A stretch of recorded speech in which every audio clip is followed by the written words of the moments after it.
phần là hay in cái này ha thì chuẩn chỉ này là dùng có sợi chỉ công hay át cái có mà đi cú pin này就係幫là nghe rồi có dầu sợi pin này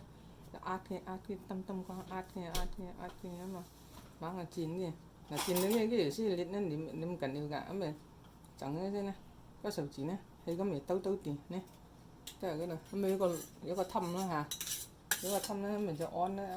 hầm loại gì cái này nè cái là thăm á mình át cái hầm loại nhé thì cái mình nè át cái nó gì trong cái chả sống này mình trong cái này mình mà chiêu như thế này mà trong cái pin cái này ổn như mai này hàng cái mình ổn như mai này mình át cái mình cứ chả sống đút trong hay tao đâu thì nắng nhẹ được cả trong hay mình sống cả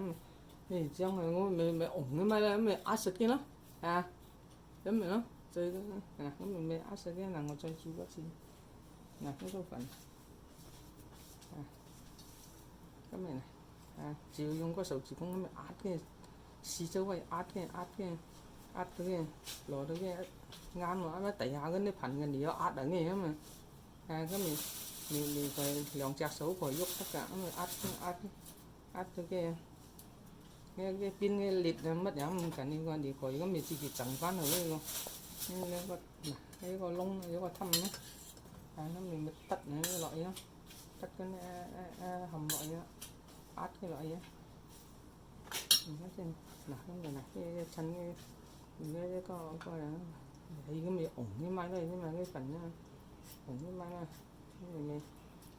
chọn mai nó chip mai nó chip mai cái phần như sao đi trên gì cái nào chơi có lúng lắm mà biết cái gì mà phủ phát đi không phủ phát nghe mình một tí cái hầm lâu được số loại cái tất cả thử cái gì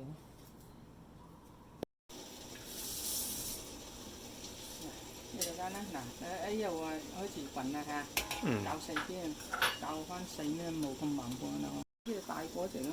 điểm át kia nè cái giờ bộ tài của nó